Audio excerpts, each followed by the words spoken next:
Hi, how's it going? I'm Scott's Dragon, and this is my top 5 cave runners for Ark. If you enjoy the video, please remember to drop a like and a wee subscribe. Enjoy! Okay, so at number 5 we have the Dynamicus, which is quite one of the newer additions to Ark. It makes it into the cave runners because of its glide ability, which is helpful for jumping long gaps through some of the caves, the lava cave especially.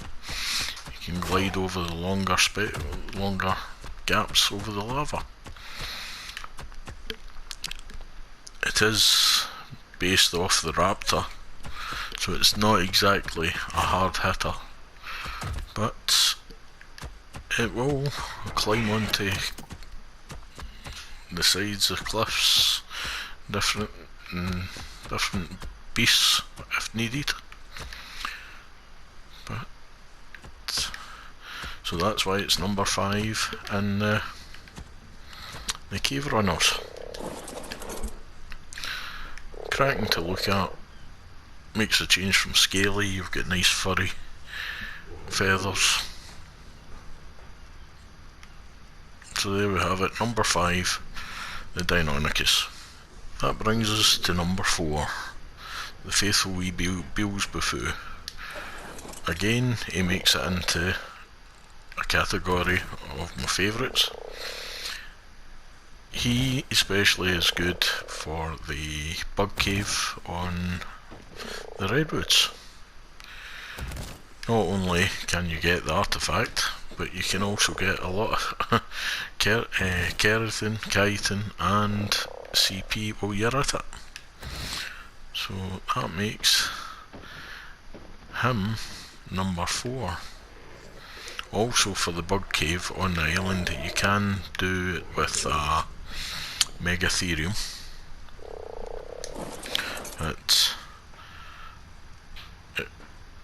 Megatherium gets jammed sometimes in bits of the tunnels where this wee guy, he doesn't. So that makes the Beelzebuffu number 4 on my cave list. Okay, so that brings us to number 3. This big smiley chap here. He is perfect for running the what's known as usually as the Chitin Cave or the Volcano Cave.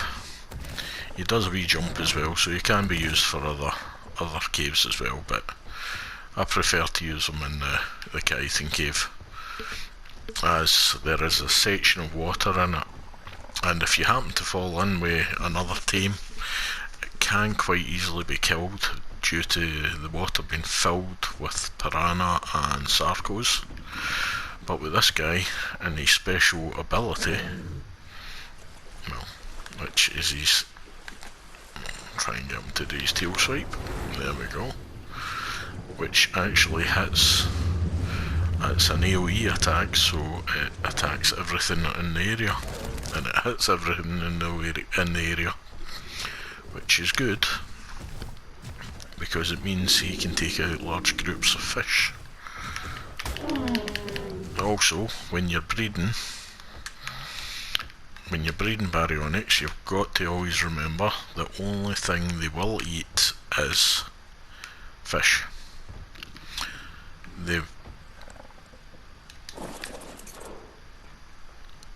But yeah, number 3 on the list.